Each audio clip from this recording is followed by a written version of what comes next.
holistically. Because for small and medium scale enterprise and any business for that matter, their focus is in making profit, Yeah. and they just want to do their business. But when tax becomes a big issue, then that can be a distraction. Another thing the government can do is also the issue of over regulation, where multiple agencies are looking at the same records for the same to collect different taxes. So like, if you take the FRS for instance, if I conduct an audit for maybe 2021 or 2022 tax years, I can still come back and do a tax investigation. I can still come back and do a desk review. I can still come back and say, oh, by the way, that tax investigation I carried out, I just got a new information. I want to look at it again. All these over regulation, as it were, or by examination, if you want to call it that way, is a distraction to taxpayers. So what the government can do is to find ways to promote simplify the taxes and promote voluntary compliance, such that before you even audit me, I understand the taxes I need to pay, and I've paid it, and it's easy for you and I to verify that I've paid it. That way, it will help businesses thrive. Well, but isn't it that some people are not paying voluntarily? Maybe that is why overregulation is there.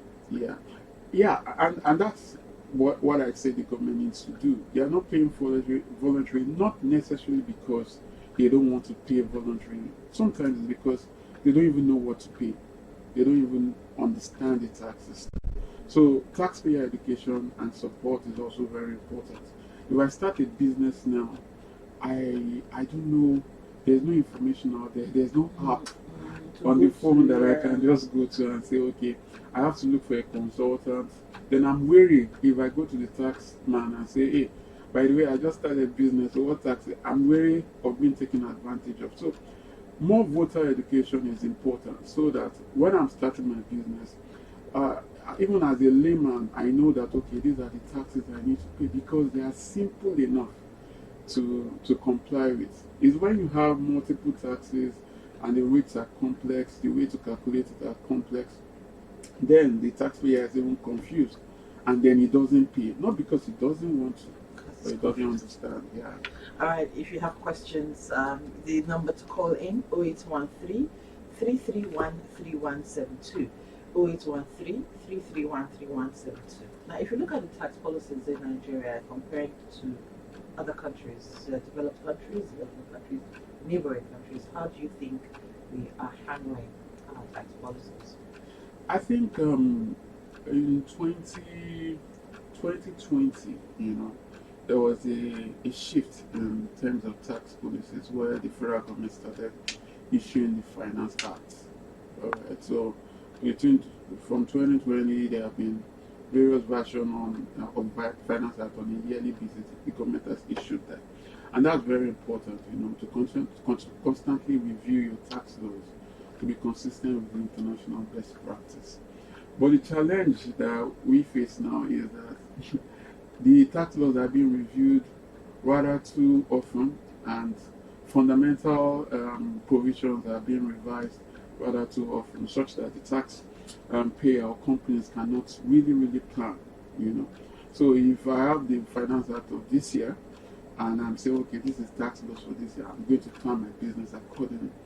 And in January of the next year, fundamental changes have taken place in the tax laws. What happens in other clients is that they make changes often as well, but not maybe changes in rates, changes in how you file returns or how you pay taxes, not fundamental changes. Like what?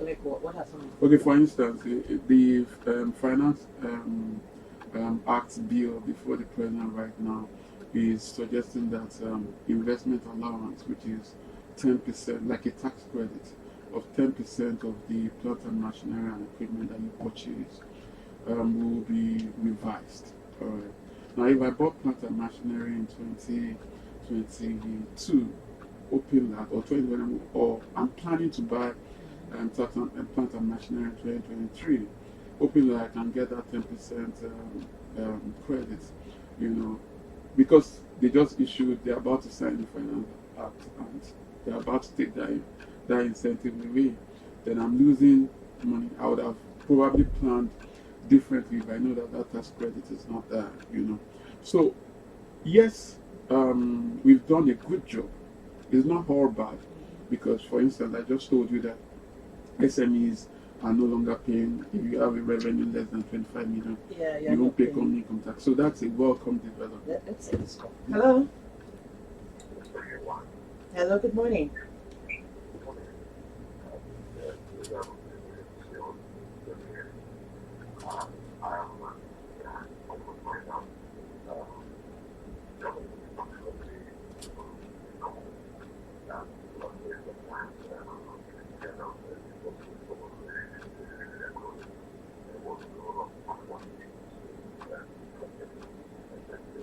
All right, thank you. He's asking the role of tax holidays. That is of when government gives tax holidays. What does that mean? Yeah, so government looks at the economy, and they look at various industries or various aspects of the economy that they need to support for growth. All right, for instance, you can pick the manufacturing industry, or you can say the hospitality industry, and say, okay, I want to support this industry or this aspect of the economy. So I'm going to give them an incentive. Maybe they shouldn't pay tax for 5 years. Currently, the NIPC manages that.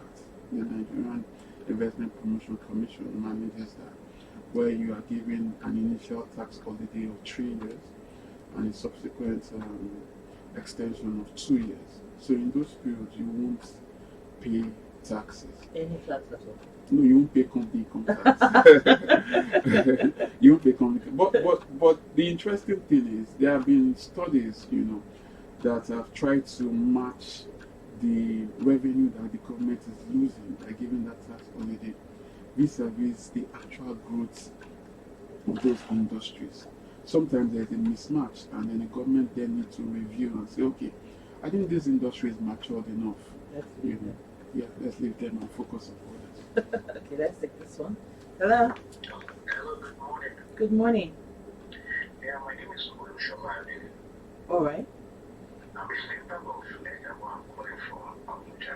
Oh, okay. Thank you so much. I would like to just ask your guests. Yes, he has mentioned about what government are doing is in the body of SMEs.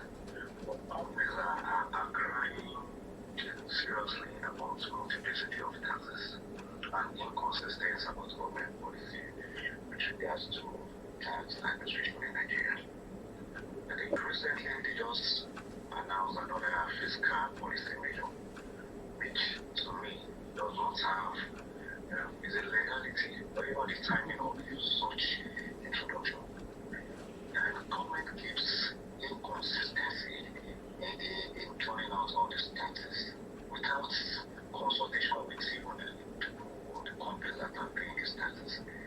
So, because in this case, companies are even looking at why can we start going out to Benin Republic or Togo, sign up companies there and bring our goods to Nigeria, which is competitive to us.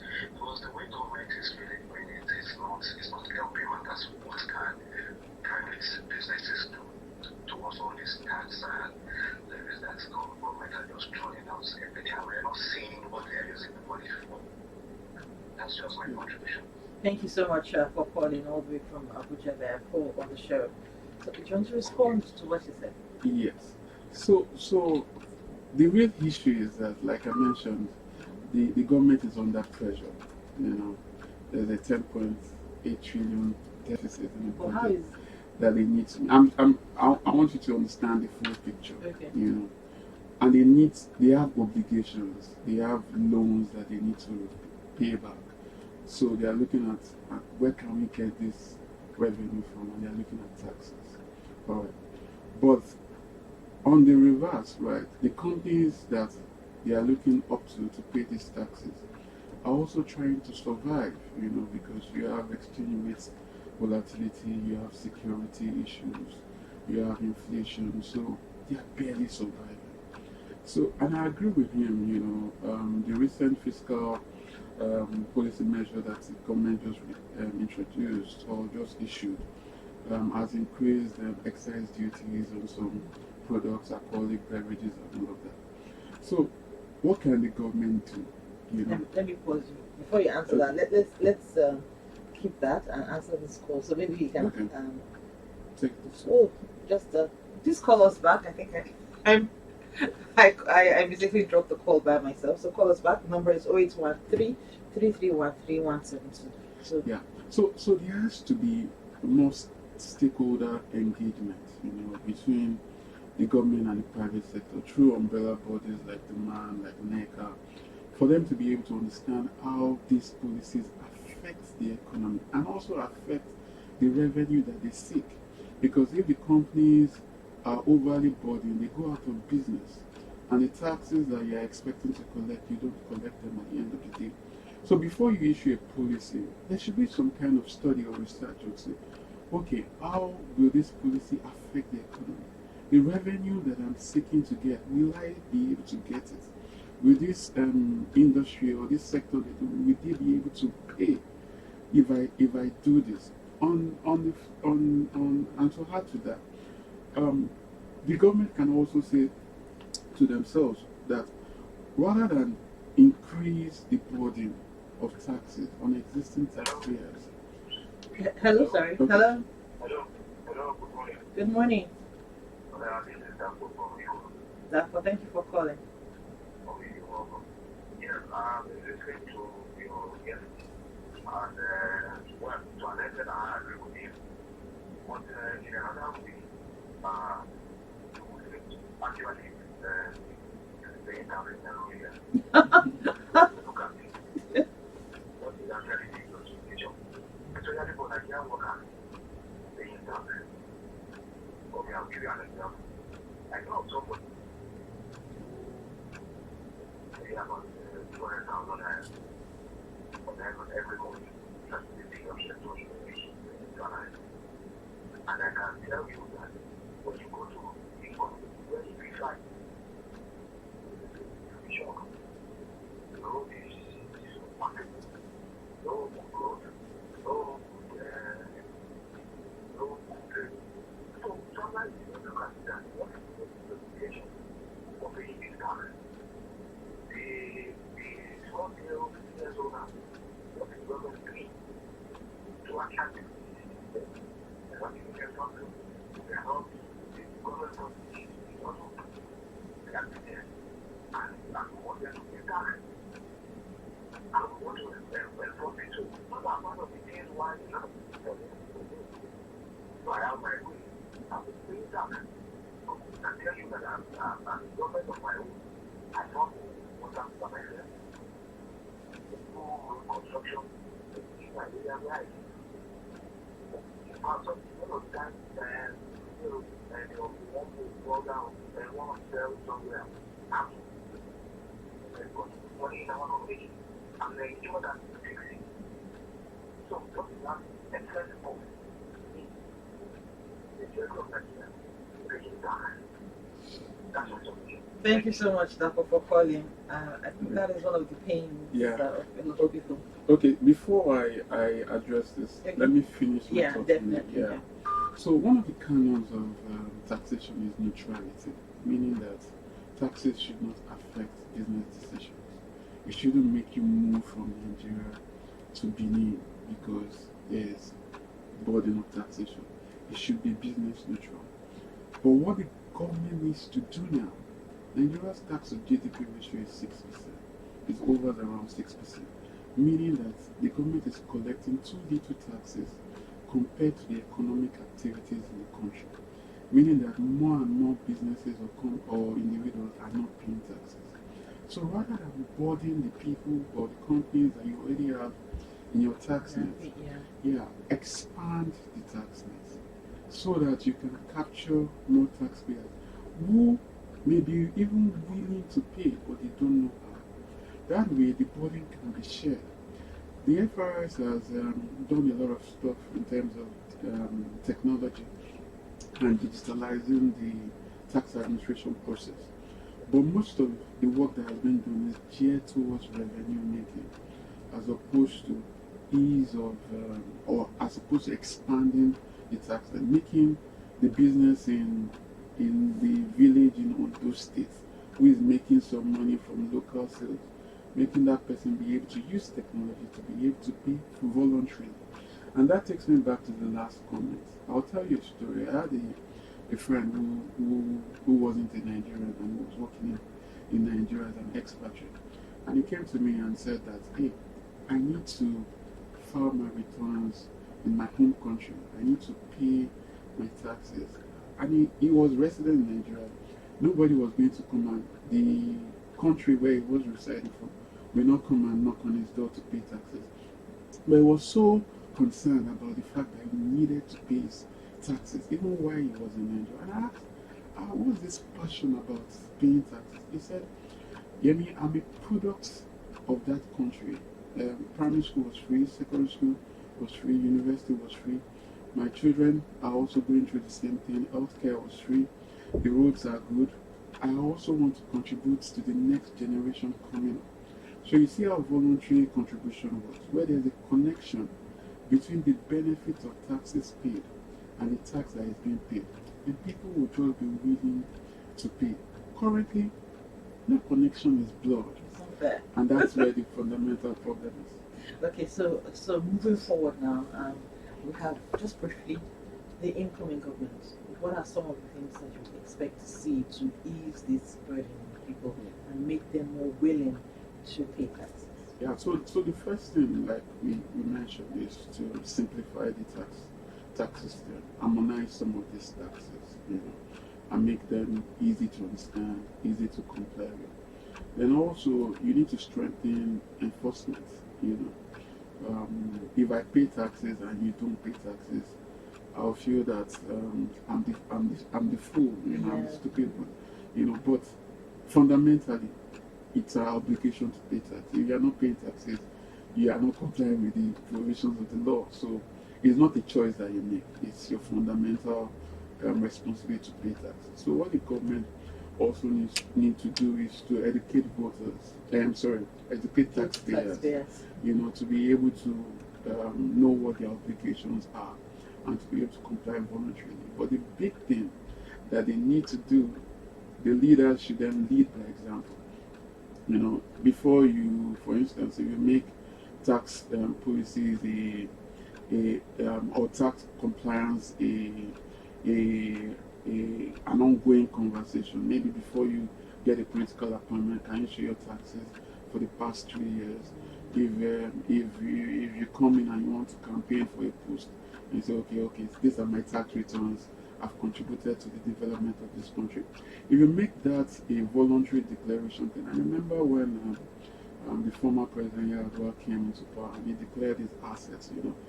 All the governors started declaring their assets. That it wasn't mandatory for them to declare publicly, but because somebody has led that position, the others found it easy to comply with. So that would help a great deal to know that everybody is complying with the provisions of the law. All right, thank you so much. We have to end the show at this particular point. It's been interesting having you on the show today talking taxes. I hope we have explained the whole process of tax to you as you're listening, and I hope you understand a little better.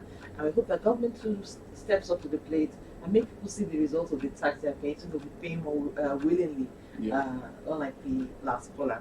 Thank you also for listening. NECA Voice of Business will be back here same time next week. My guest today has been Adeyemi. Adeniran, he's a partner in Anderson. Thank you once again for joining us. Thank you so much. My name is Olawumi Akonju. Have a pleasant day. All right. Okay.